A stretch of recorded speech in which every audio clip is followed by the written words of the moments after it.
G'day, Mel James here, Market in a Minute, 22nd of August 2019. I thought I'd talk about relationships with selling agents when you're the seller. And probably the best way to be looking at that is setting a reserve. Let's say you're going to auction this weekend or next weekend and the agent asks you for a reserve. If your answer is, I'm not telling you, I'm not having to do with you, do you think that's the right way to go? In other words, if you're the coach of the Richmond Football Club, do you think it's the right way to for the coach to go out there and say to all his players, just get out there and win? Or should he just say, well, I'm not telling you what to do, you go out there and work it yourself?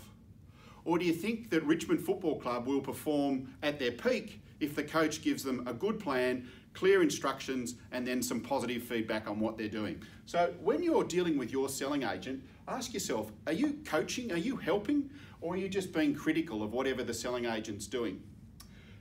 Do you see the selling agent as being on your side, in other words, with you, or are you against your selling agent?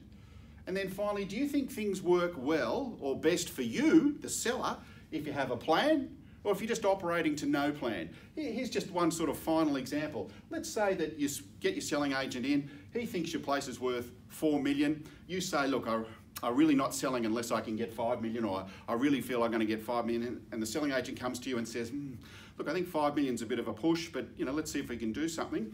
And then 3 weeks later, the selling agent brings you an offer at say 4.2 million, and you go, I can't deal with you. That's not what you said. Nothing like what you said.